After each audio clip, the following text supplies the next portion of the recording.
السلام علیکم ورحمت الله وبرکاتہ ملګرو امید دې درب کوم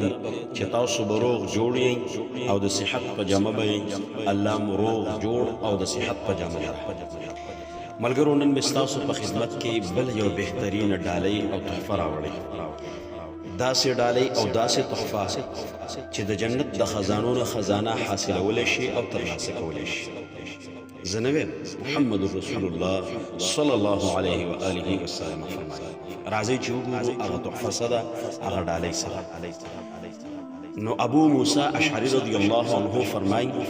كنا مع النبي صلى الله عليه وسلم في سفر فجعل الناس يجهرون بالتكبير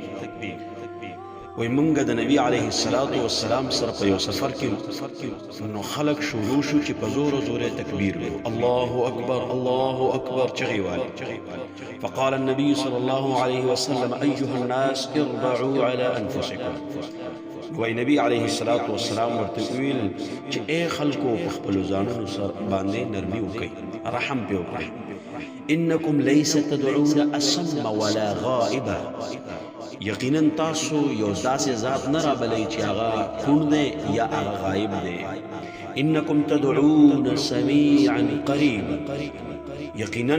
تاسو داسې رب رابلئ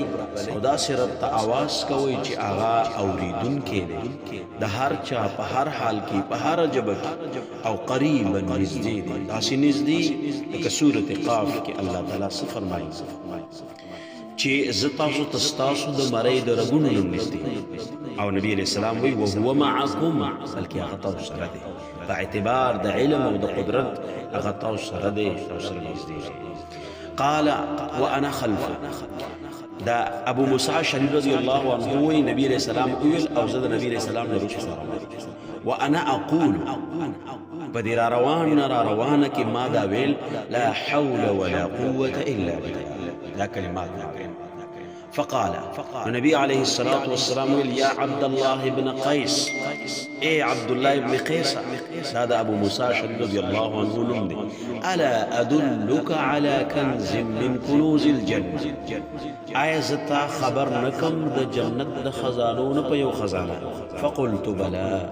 ابو موسى رضي الله عنه ما ورتويل اي دا الله رسول ولنا يا رسول الله قال نبي عليه الصلاة والسلام فرمایل قل هو يا ابو موسى لا حول ولا قوة الا بالله دا هغه کلمات دي چې په دې باندې انسان د جنت د خزانو نه یو خزانه حاصلولی شي د جنت د خزانو نه یو خزانه هغه ترلاسه کولی شي نو راځئ چې لږ کلمات دي مختصر کلمات دي او ورځ کې کم از کم یو کرت خو یو کرت ان شاء الله الله موږ دې بدلی راکړي دا حدیث امام مسلم په خپل صحیح مسلم کې راوړی او جلد نمبر 4 2076 نمبر صفحه او رقم د حدیث ته نمبر د حدیث 2704 او په باب